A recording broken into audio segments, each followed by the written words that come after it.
Hey, what's up everybody? It's Lids, and we're back for some more Gwent, and today we're playing more of the Switcheroo seasonal event, which is an alternate game mode in which after both players take their turns, we will switch hands. And today we are taking another look at what is one of, if not the strongest deck in this event. So let's go give it a look.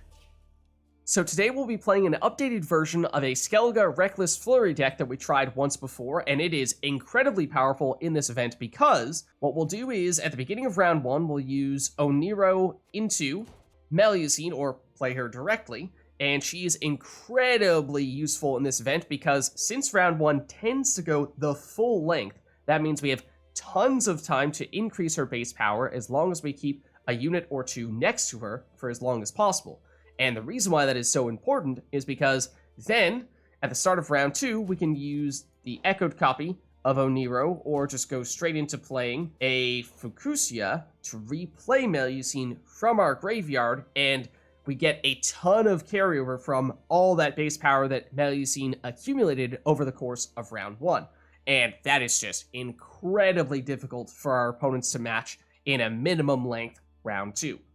So that's the big idea, and most of the other stuff is just bronze Skellige units of some variety, either that give us rain or that can heal because Melusine will deal some damage. They're cultists, so they help make sure that we can continue to use Melusine's order abilities, additional rain, cards that can heal the damage, stuff like that to help support Melusine or get boosted when adjacent units get damaged, because again, we have a decent bit of self-damage.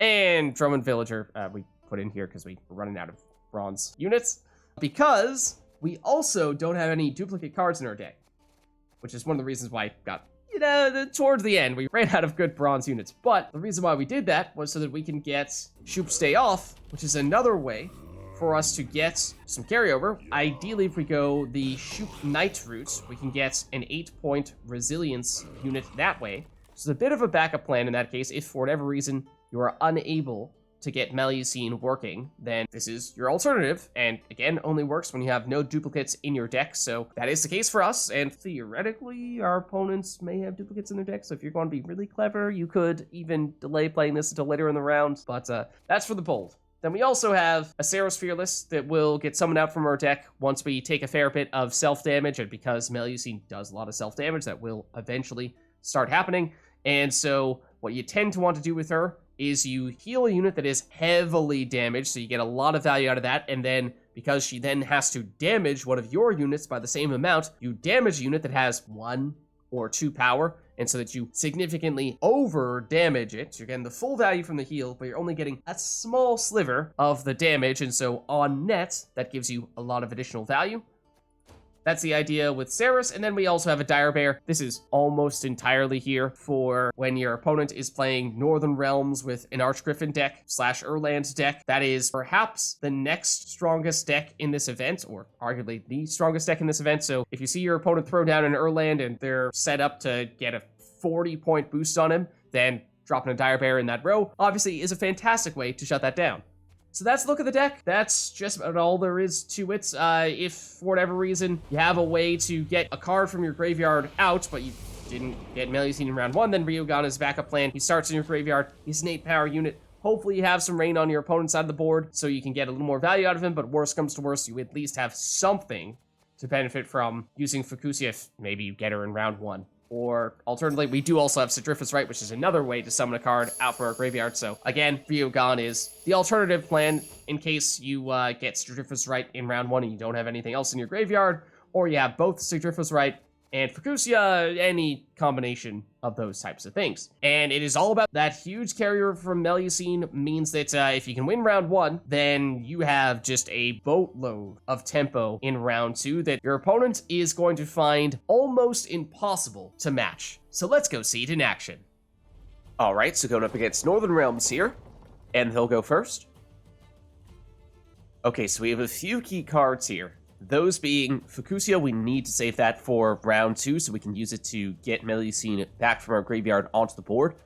Oneiromancy is great because we can use this to play Melusine in round 1 and then use the echoed copy to get Fucusya in round 2. Dire Bear is also particularly important against Pincer Maneuver Northern Realms because this is likely to be an Erland Archgriffin deck, and if we can shut down Erland with a Dire Bear, that'd be amazing. So I think we dump you. Okay, Sigrdrifa's Rite is an alternative to Fucusya. Okay, there we go. So we unfortunately weren't able to get you back into our deck. That would have been nice, but we had a lot of things that we wanted to keep in deck, and sure, we missed out on slightly more points in this case, but other things were just about necessary, and this is technically a luxury, not a necessity. And Radovid probably confirms that this is, in fact, an Archgriffin Erland deck, which is arguably the best deck in this event. So this is gonna be an interesting matchup. It could be quite tough. Okay, let's put Melusine here, where we can already start to increase her base power. Granted, they have some cards that we just about need to play in the range row. Well, tell you what, this is not looking as much like Archgriffin deck as I would have thought. There's not that much in the way of special cards to boost something like the Archgriffin. So, okay, no, it's Muta Generator. It's Muta Generator. Alright, it is a whole bunch of 4 provision cost cards, so I suppose that does make sense. So we'd, on one hand, like to get something on this side of Melusine as quickly as possible. On the other hand, all their best early round cards are ones that are Roachs to the range row. Like you and you, we prefer to play Radovid's Royal Guards in the range row where it gets the formation and the inspiration to give some armor, but maybe we settle for the time being. And I won't use this Melusine order just yet, because we do not yet have a Cultist next to Melusine to get that ability back, but we could proceed to play something else next to Melusine, like a Havfrue Singer, heal that Radovid's Royal Guards, and that would accomplish several things. Get the Cultist, so we can use this every turn, and also get you back. I mean, you wouldn't be inspired, so we wouldn't get the armor, but that may still be our best option here. Technically, you've taken more damage, so technically speaking, that's preferable. Now that they have several cards in that range row, and we know most of their cards are going to be Roachs to the range row, we should absolutely focus on that. And for Radovid's Royal Guards, I think what we'll do is we're going to find a way to boost it up. We'll get a... Did they have a second Aretuza student in this hand? If they did, we can play that and potentially boost you up that way. No, it was the Redanian Knights. That's what we were saying, were the other cards we'd want to play in that row. I mean, this Revenant could become relevant if the rain drops some of these guys down to 1 power, which is not out of the question. Certainly not if we add in a leader ability as well. Okay, it's an Armor Drakkar, which if they go range row, so this is giving them deck boosts, mind you, when they play cards in the range row, and it's boosts on the board if they go melee row, so I was kind of expecting them to go melee row and try to keep some of these guys alive, but that does make it a little bit harder for us to deal damage in this row, because we might accidentally remove that armor and give it a boost, but I think there are enough units there that I'm not too concerned about that becoming a big factor. So we could actually boost you with the siege support, but that's still not going to be enough to get you inspired, so I think probably we should go Redanian Knight, but I would like to get a Revenant out here, ideally. That would be nice.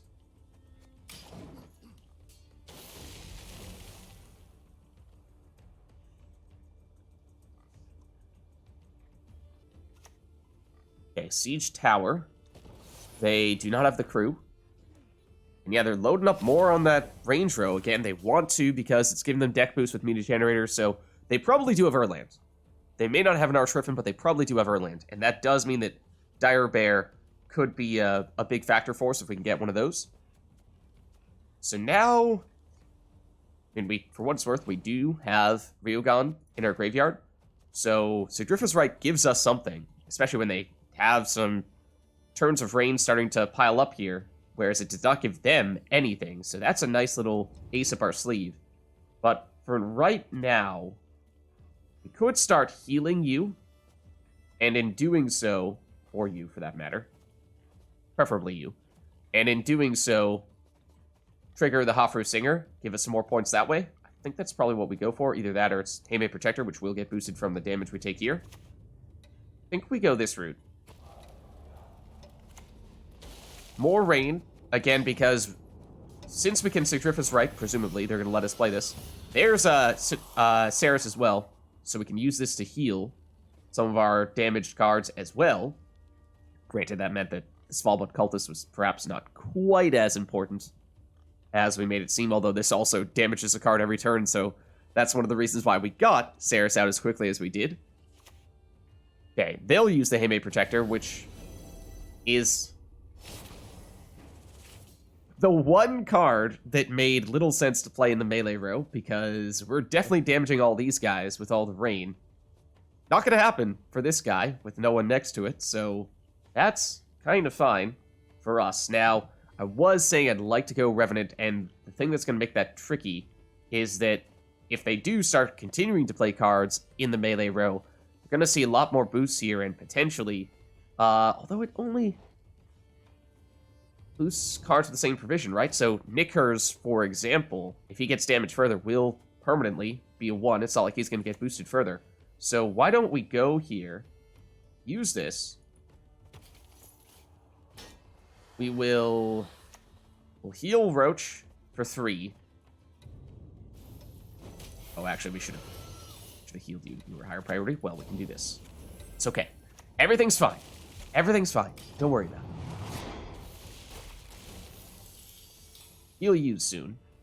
And then, rather than healing Melusine, what we'll do is we will ideally use Restore to actually get a big boost on her. And yeah, now you're down to 1 power, which means Oneiromancy Revenant has a target. And again, those boosts, why would you give a shield to that when we are very clearly about to go after Knickers? Maybe it didn't realize that, but we will go after him here. That was the idea. Then on this turn, let's see. So if we don't take Restore, they take one of these two. Then on our next turn, we theoretically still have access to Sigrdrifa's Rite. I think we need to play one of them on this turn, right? So we go, and if we do Melusine here, we'll get 5 turns of rain. We will probably break through that armor, but I think that's, in the grand scheme of things, not a huge problem. And what this does is it enables us to go Sigrdrifa's Rite here. I think we do go that route. We'll heal over damage while we're at it. And then we'll go Sigrdrifa's Rite, Rioghan, throw you on over here. As we said, we're going to end up removing that armor, but in the grand scheme of things, I think, in order to get all that extra damage out there, it's more than worth it. Okay, and yeah. What we want is Restore when we get that hand back, so they didn't really have any reason to play it at all. But we very much will.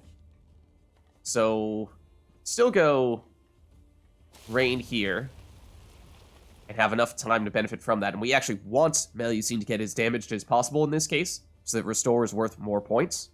And if we could get somebody back down to 1 power, that'd be great to spawn in another Revenant, although that's perhaps a little unlikely at this point. And now, you're what? You're going to be a 4. You're a 5. You're around that same amount. What if we go... don't think this is going to be enough. I was going to say, you put this next to this Revenant, and... or rather, next to this Redania Knight, and maybe when this Grace triggers, this Grace will trigger as well, or at least get us closer to making that happen. I don't think it will, but we shall see. And let's, once again, heal for 2, damage for 1.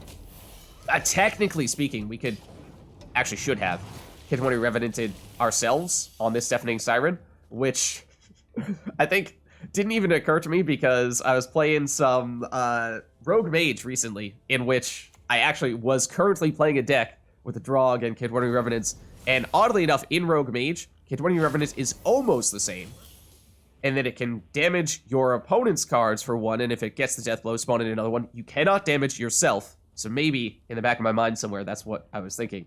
But alas, we can do this, and should do this. But now, let us use this, and technically speaking, we don't have enough time to benefit from this rain in terms of damage, but it does still make the restore more powerful. We should still do it in this range row, not in the melee row, otherwise we're going to boost up the Heymaey Protector. So you do that, and then you go restore, which at this point, Melusine is damaged by a lot, so the boost is worth a whole lot. And now we can heal you for 2, and I guess we'll just damage you and destroy you for 2. So we want you to get damage down to 1, which means we can once again hit 20 Revenants ourselves. There is the Grace, triggering, and means you're going to be at, what, a 6 at the end of the round? So yeah, it's not going to be enough to trigger this Grace as well, but so be it. Alright, so here's the thing. We have a pretty huge lead here, but they have their leader ability, which they could use to, I mean, if they want to throw down an Erland in round 1. No, it's, you can't do it on this turn. Okay, Bloody Baron to reset Melusine. I mean, I like the idea. The bleed obviously doesn't work because she has Veil, but it's also just nowhere near enough to be a factor here. So what we'll do is once... Okay, it's okay. I appreciate the warning, but it makes no difference in this event, passing early. So then we will proceed to heal, and at this point we are unfortunately out of these guys. And just play you, and don't really need to do anything with Melusine, but most importantly, she'll be at 26 base power. And we'll be able to get her back with Fucusya in round 2. Okay, so this is interesting. We have Oneiro, the echoed copy. We knew we were going to get this, and so this is supposed to be to get Fucusya so that we can get high base power Melusine back from our graveyard and really put some pressure on them. We know they have a ton of deck boosting, so they might still be able to outpoint us with Erland, which is, I'm not sure. If that's going to be the case. Shupe stay off, we know they have duplicate cards in their deck, so we know this is a 0 for them. So it can potentially force them into playing something else. Preferably something bad. I don't want to use this last mulligan, because if it happens to turn into Fucusya, then we are legitimately going to need to give them an Oneiro, and I do not want to do that. So we're probably giving them Mardroome. They could just use a 0-point Shupe stay off and give us the Mardroome, but I think we are still going Oneiro into Fucusya, into Melusine, and the thing that I would potentially like to do would be, if we could somehow make it happen, work a Dire Bear into the equation. We'd have to have a last say, or we'd have to be going second in order to make sure we put it in the correct row, which we cannot necessarily make happen here. So, for that reason, doesn't really work all that well. But here's the 26-point Melusine now. She's going to get doomed from Fucusya. There's a recent change in one of the patches that meant that Melusine gets Veil on deploy. She used to just always have Veil. Really? Amphibious Assault into what? No, it's just a Point Slam. And somehow that does not have a deck boost already. Even after they played all those 4 provision cost cards in the range row in the previous round. That's surprising. So I am... Well, I suppose they still have pincer maneuvers, so they could still make some things happen here on this turn. Yeah, they were probably just playing that, and then this turn they're going to get rid of one of our cards and use pincer maneuver to get Erland here, so they're probably going to get rid of the Shupe stay off, because that's, again, worth 0 points to them, and they don't want us to play that. But Siege Tower is worth the most here, so we'll do that. Yeah, so Melusine now only gains Veil on deploy, which means that she is, she gets the Doomed from Fucusya before she gets the Veil from herself, and that means that functionally that Doomed is going to take effect. She's not going to go back into our graveyard at the end of this round, which means we can't carry her over into round 3 as well, which previously was an option with this deck. Yeah, there's the Erland. We're going to try spamming our leader ability and seeing if we get the damage to destroy you. That'd be amazing if we did. Technically, we should. do that now that we know what row you're going to be on, and that will hit you for 1 damage, which means if we just get 3 damage from Reckless Flurry to hit you, then that would be sufficient. Not loving that none of that damage hit Erland. Okay, that's getting closer, but now we need 2 out of 3 of these points of damage to hit Erland. And it did. Perfect. Okay, so now the rain will destroy Erland, so they get 0 points out of him. Just throw the Mardroome on really anybody. 1 point of boost from 1 turn of Vitality.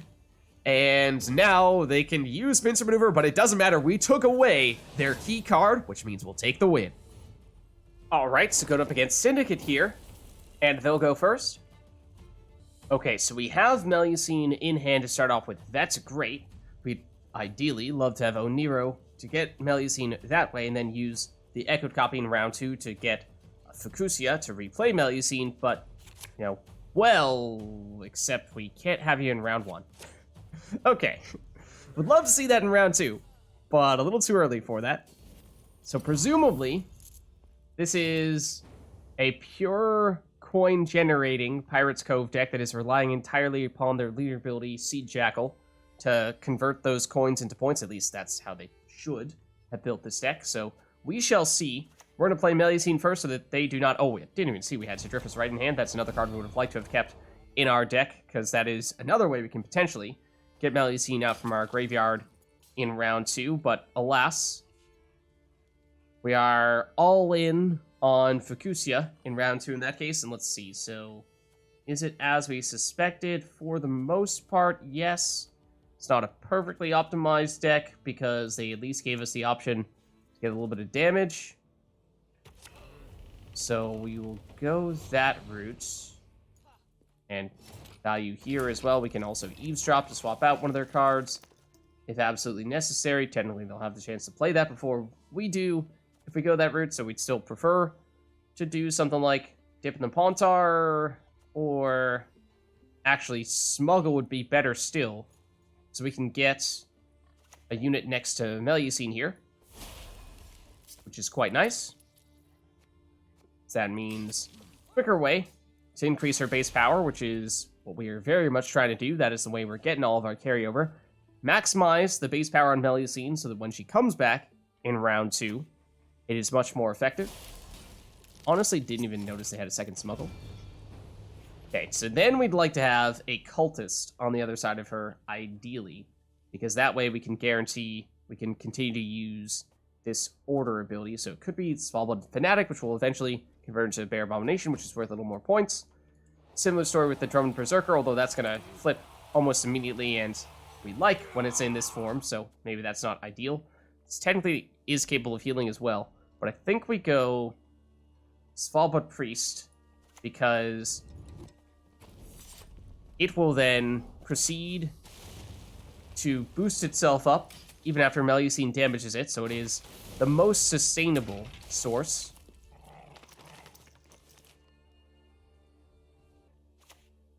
Okay, Mardroome. Yeah, good target. That's the way to use it. So now, I mean, we'll have some damage from Melusine's Rain, and we will continue to do that here. Of course, ideally, we're not getting rid of your armor, but I think... Let's see, Shakedown. I would prefer not to heal Melusine if possible. Let's see, we want to make sure they don't Dip in the Pontar destroy Melusine, so we can't get too carried away. I think she's still out of removal range here. But, oh, technically we're going to destroy one of the... Well, no, we can damage Roach. And then still have enough units that we're not forcing the rain to hit that armored Drakkar. It might, but we're not guaranteeing that it'll happen. Perfect, that's what we wanted. And everything other than the Drakkar. There's the Sea Jackal. Oh, and maybe they were waiting for us to use Dip in the Pontar before using Sea Jackal because they were concerned that we were going to damage it and potentially remove it before they could boost it up. I mean, they had enough coins to immediately boost it anyway.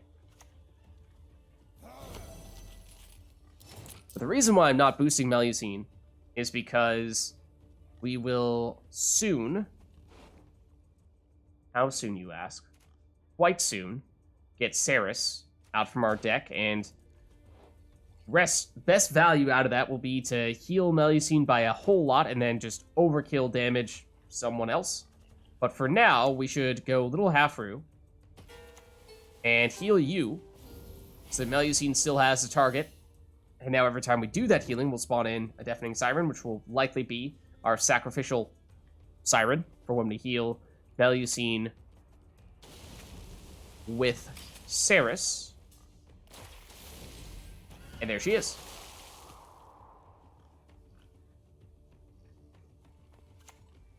Okay, Drummond Berserker. Decent engine. Technically, they probably should not have used the coins on Sea Shackle there, because they did not get the extra points on that boost. Still have some damage, for what it's worth, if we want to go that route. I wish it was enough to just outright remove you, but if we hit you, you're just going to transform into a Bear Abomination, so that's not very helpful. So, looking to likely to boost somebody here. Why don't we boost you? We'll use the damage. Bit of a risk in this row. Load up a little bit more in that row for the time being, because we don't really want to hit you. Do a huge heal, and then over damage significantly on this Deafening Siren, because we healed for 11, and we damaged a 2-power unit by 11, which means most damage we can deal to it is just, 2. So on net, it was a 9-point heal from Cerys. So that was pretty big for us. I was going to say happy to see they did not play one of the other cards that can still give us value, but then again, they might have replaced it with something else, so might not be totally safe here. Oh, and they replaced Scapegoat, didn't they? So, thinking we go Fanatic here. That does benefit from taking damage. And then can heal you for 2 and damage you for 1. For a little bit of increased value. Still spawn a new Deafening Siren. That's all good. This point, they don't have a way to damage this Drakkar anymore unless we bail them out with the rain, so we'll hold off raining this row for the moment. And that is now the last turn that we needed to... We now have guaranteed rain for the remainder of this round in that row. We do still have Dip in the Pontar. They didn't replace that. Wow, I thought they did. Okay, Scapegoat gives them coins, but they don't have a way to destroy it unless we allow them to use Dip in the Pontar, which we'd rather not let them do. So we shall hit you. And... this points. Question remains. Is it worth damaging this for... I mean, we're getting rid of a Flying Redanian that they will likely get back. Best case scenario, we get rid of a Flying Redanian that they will likely get back and hit a Bear Abomination. Worst case scenario, we hit you and you get boosted and you still come back when they get up to 9 coins, which they are very, very likely to be able to do on their next turn. We could... excuse me? Have we already... Oh, we've already... Oh, we just, I was like, I didn't think we'd already played a unit, but the question was, are we going to use this? It's a weird Scapegoat. I was going to say I wanted to play a Scapegoat in this row, because then that gives us one more unit that we're happy with targeting. So... the Pro-Clan Druid, for what it's worth. We have 2 beasts here, right next to each other. Technically, we're going to fill this row when we do that, and that means that we're not going to be able to spawn in any more Deafening Sirens. It is almost the end of the round, so that's not a terrible thing. I mean, we could just put it next to Roach and only Roach, and we're getting a 2-point boost, and we still have room to spawn in more of the Sirens. Maybe that's preferable. Yeah. Maybe that is preferable. Because that way, I mean, But it's not like we really need to heal Melusine. But we will, because it is on net. Still worth a little bit of value. Could have damaged the Scapegoat. It was a 1 power unit versus the Deafening Siren, which was a 2 power unit. But this gives them an extra coin, so, you know, take your pick. They've decided they can't make it work, so they forfeit. I think we had taken a bit of a lead in round 1, and they had already committed a leader ability charge, so if they didn't win round 1, they were in serious trouble. Okay, so going up against Nilfgaard here, and they'll go first.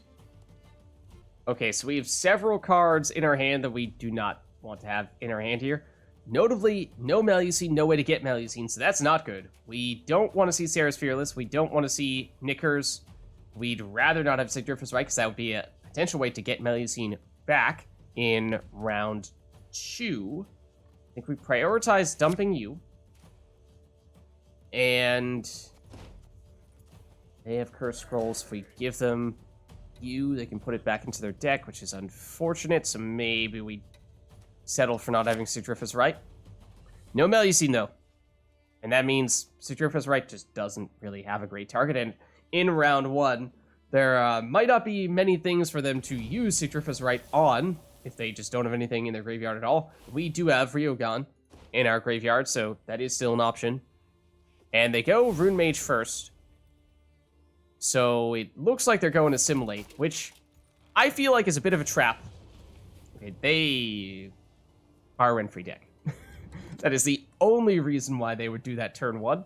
They're going to Curse Scroll to get Renfree on their next turn to replace their leader ability with a Renfree leader ability.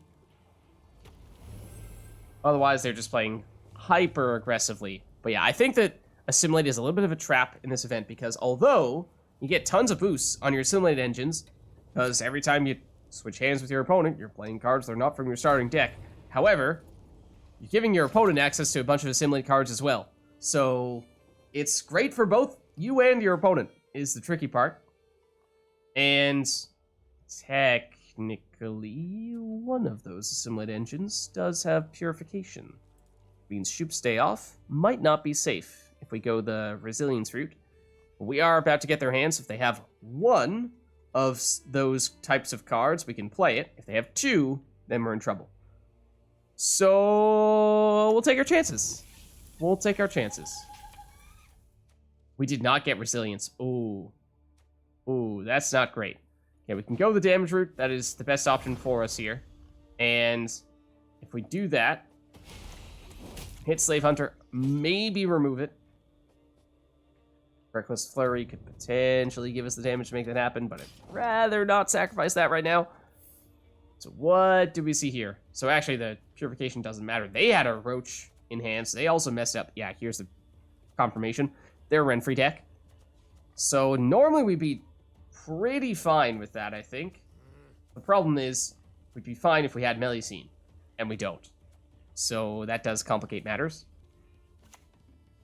Okay, Svalblod Cultist, with the place they put it, should heal that Hunter. So we should play the one Assimilate engine they have here, the Ducal Guard. Either that, or we could lock one of their Assimilate engines, but I think there's 2 ways to lock, and there's only 1 way to get an Assimilate engine on the board, so we should take this opportunity while we still can. Also, worth considering Renfree's gang, even though we don't have one in our deck, and we don't have 25 units in our starting deck, denying them what is a 12-point play is definitely not a bad option. But that would be something that we'd ideally wait a little bit longer before doing. But there it is.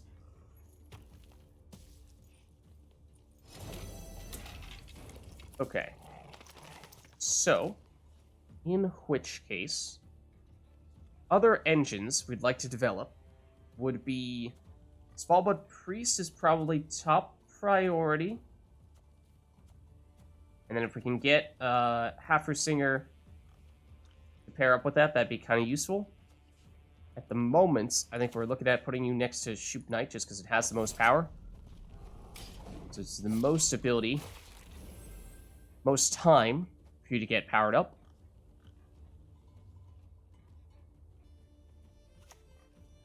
Okay, Mardroome. Not a terrible play.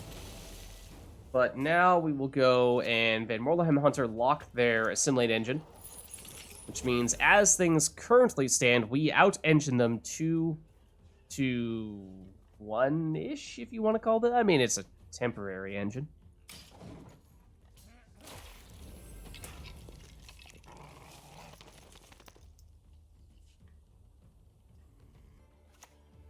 And then they'll return the favor, which is the right play. So, it's gonna go Havfrue Singer to heal you.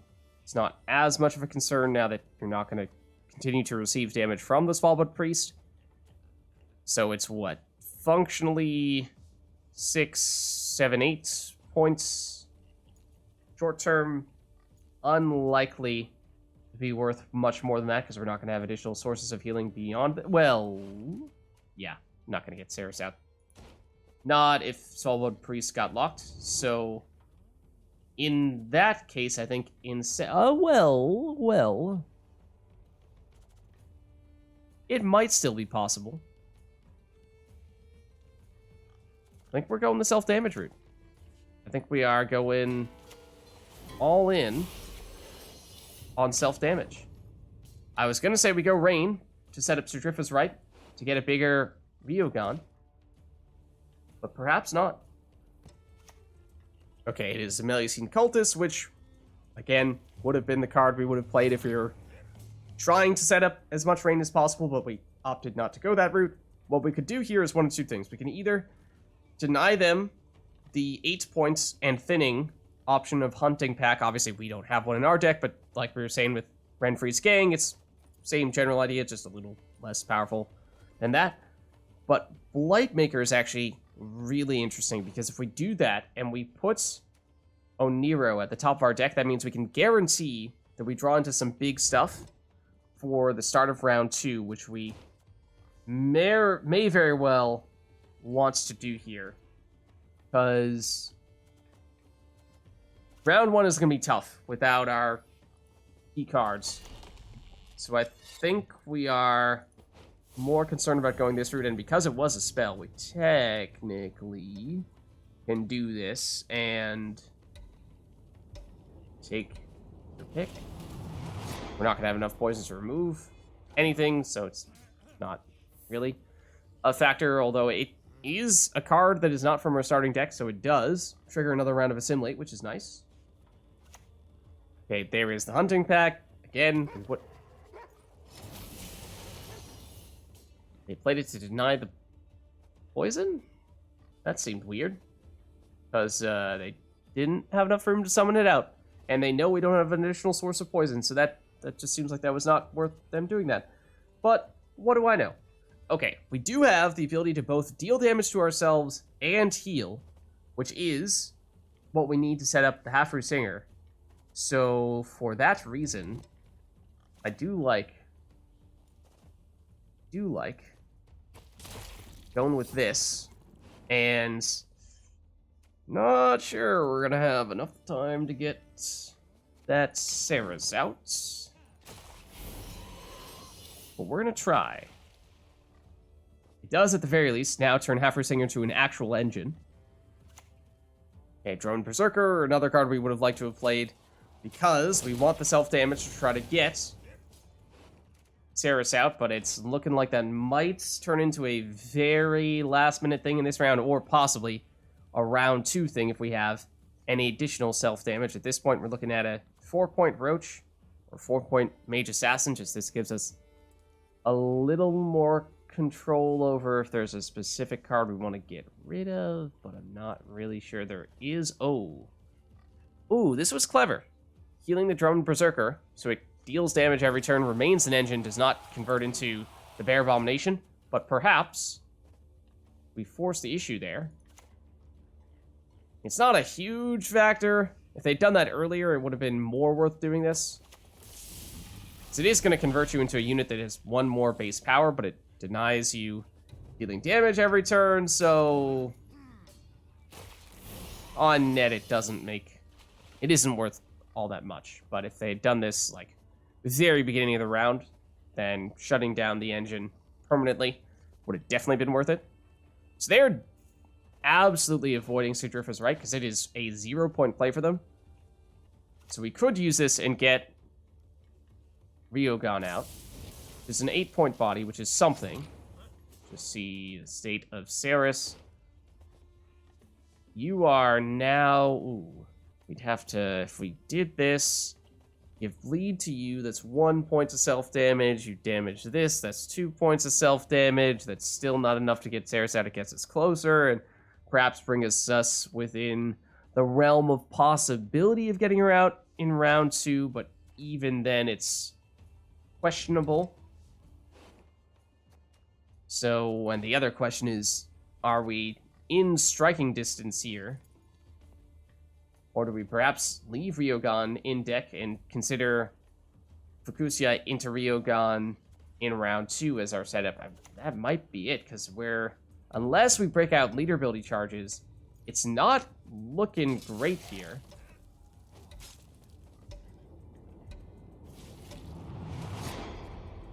Obviously, we would have liked to have gotten the bleed in effect a little bit earlier, and the order of operations is not what we would like it to be. We wanted Hermit to damage/destroy this. So 0 points to Sigrdrifa's Rite. We play Roach.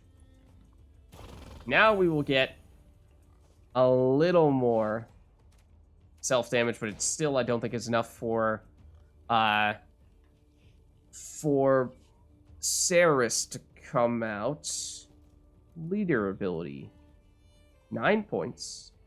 This spawn in a 2-point body is very close. If we did get Cerys out, if we just barely found a way to get her summoned, then that probably would have been the difference maker. We would have been able to be in range of winning round 1 here, but I don't quite think we are. Yes, there you go.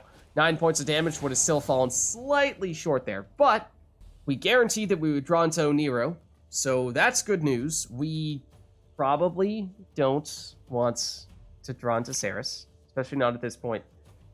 Dire Bear. Problem is, at this point, they're probably playing it rather than us. We obviously are going to Oneiromancy turn 1. If we get something else of value, like one of these two, then that puts us in a really tough spot, but I think we take our chances. Okay, nice, nice. So we get a really big card. They do not, is the idea here. We are pretty darn confident, have Renfrey, but the question is, do they have a way to guarantee they can get her? Because they did not go tactical decision, which means no card draw, which would have been one way to make it happen. They, I don't believe, used an Oneiromancy in round 1, so it's not like they're getting an echoed copy that guarantees they get her here. So it's basically, did they top deck her? They did a lot of thinning, so they only have 10 cards left in their deck. So they had a decent chance to sire. There's no way I was going to do that quickly enough to see what they put back in.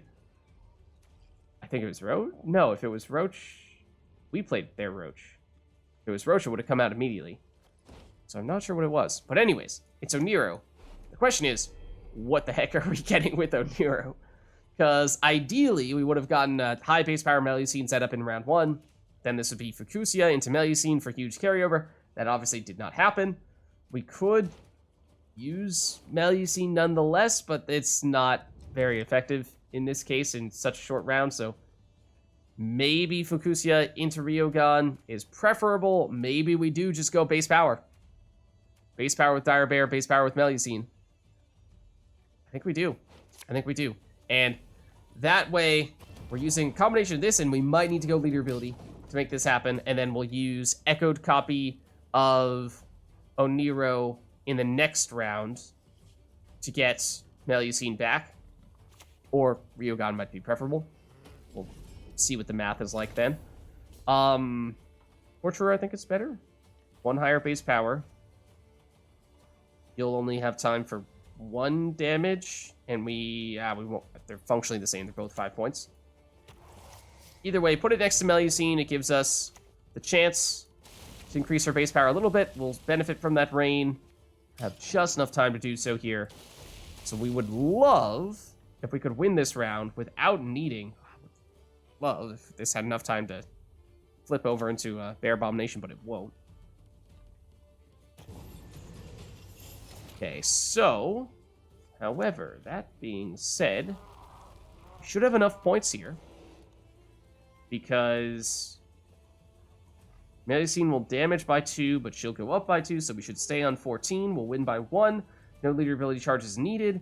We'll have a Melusine that will have 10 base power, which can be the card we bring back with Fucusya in round 3, which is something. It's not absolutely amazing, but it's probably better than Rioghan in that case.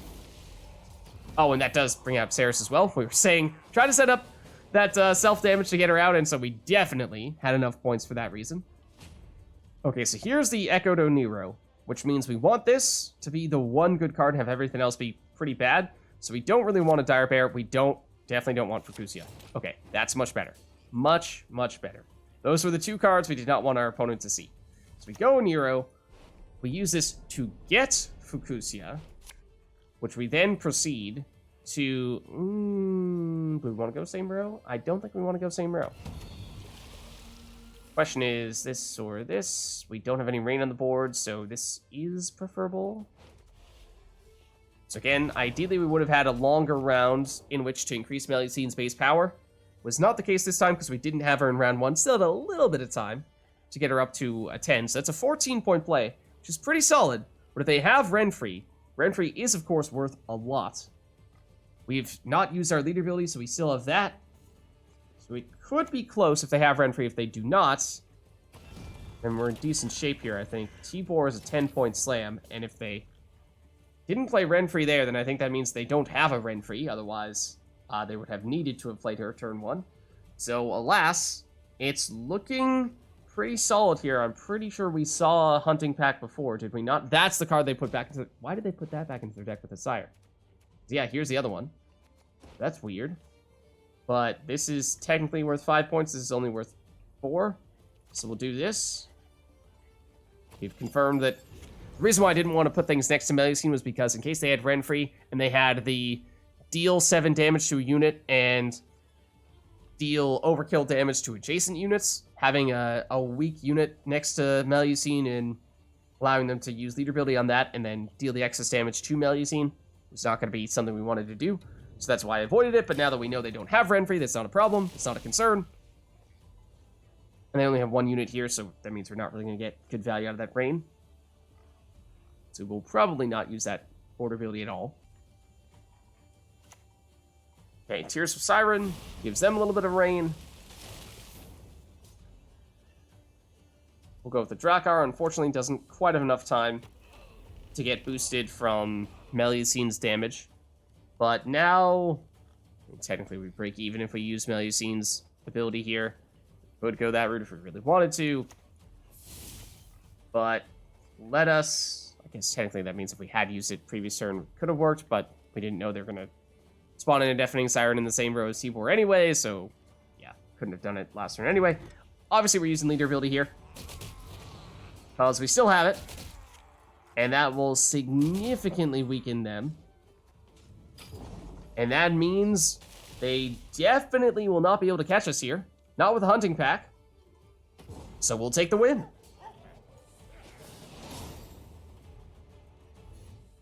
So there's the Skellige Melusine deck for the new Switcheroo seasonal event. If you liked the video, then make sure to hit the like and subscribe button and leave a comment down below to let me know which other cards, archetypes, and factions you'd like us to experiment with next. Thank you all for watching, and I'll catch you next time.